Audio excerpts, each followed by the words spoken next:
Hello everyone, welcome back to the channel, and today we are talking about episode 4 of The Last of Us Season 2. As a massive fanboy of The Last of Us Part 2, there is so much to love about this week's episode. Aside from the fact that the events are quite condensed and there are some changes, this is an extremely faithful adaptation of the Day 1 chapter.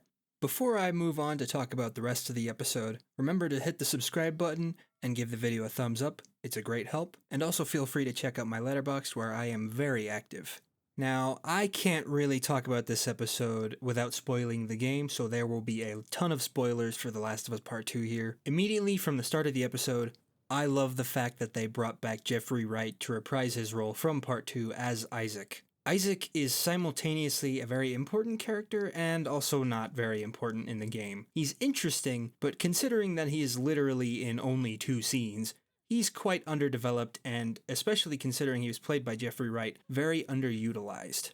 Here, Isaac is already a more developed character and has just as much screen time as he does in the game in just this one episode, which I really appreciate because Jeffrey Wright is an amazing actor. Both of his scenes were terrific. The opening with him turning on Fedra I thought was an excellent addition that really expands on his character, and his interrogation with the Seraphite was incredibly acted from both of the actors in that scene. And I never in a million years expected Josh Peck to show up in this show, so that was quite the surprise.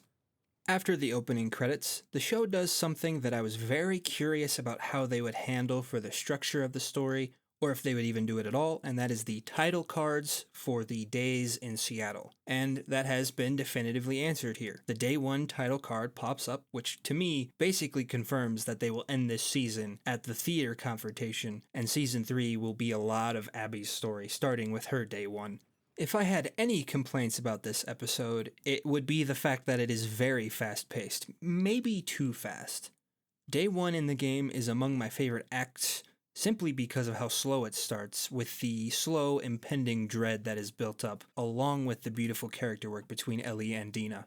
Thankfully, this episode keeps that beautiful character building of Ellie and Dina, but manages to also be action-packed and filled with stuff, like a ton of Easter eggs and fan-favorite moments from the game. And as a massive fanboy of The Last of Us Part 2, this episode had me so freaking giddy for the entirety of its runtime. While it is a shame that they cut out basically the entirety of the downtown segment, it makes sense. I love that level and the exploration it allows you to do, but it is essentially one large side quest, so they skip to the Capitol Hill section instead. There is also a fix here with the one issue I had with episode 3. I was worried because it seemed like they were combining Manny and Jordan's character, which still seems to be the case even though he wasn't in this episode, to where Ellie would kill him off because she kills off Jordan in Day 1.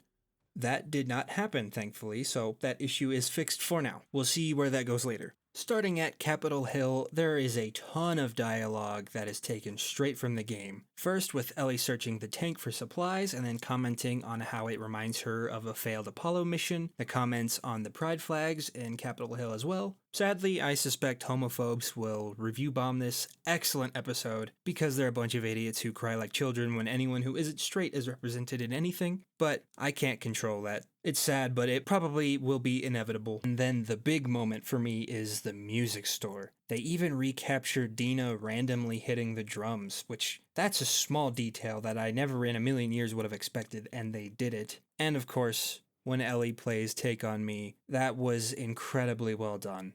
Bella Ramsey had such a lovely voice for this scene, and Isabella Merced's reaction was so touching. I'd be lying if I said I didn't tear up a bit.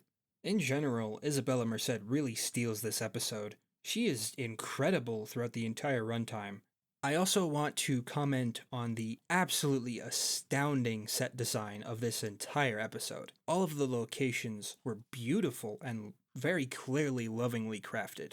The music store, the streets of Seattle, the TV station, the subway, the theater, it's all truly immaculate stuff. Speaking of the TV station, before the episode, I thought that they might cut the TV station segment from the story, but I'm so glad that they didn't. The reveal of how violent the Seraphites can be is shocking in the game, and it's shocking here as well. Like I said for episode 3, the introduction of them there, from a much more humanistic perspective, would eventually make their cruelty just that much more jarring. There's also so many things about the TV station scene that make my gaming brain happy as well.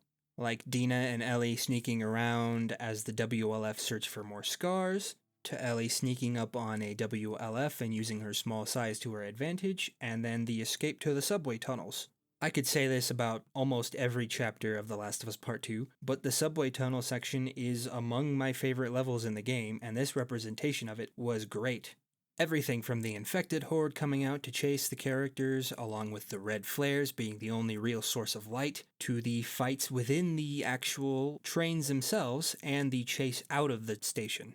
I mean, the whole set piece was great, and it rivals the game's version of the set piece. They really heard the criticism of the first season not having enough infected action, and they took that to heart.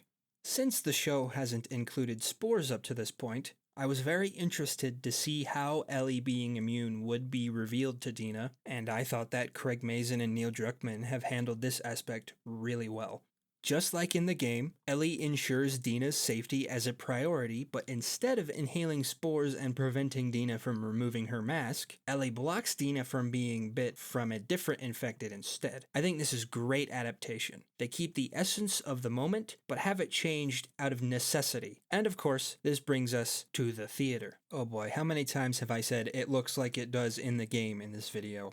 But the theater looks basically exactly like it does in the game, which makes sense because it is based on a real theater in Seattle.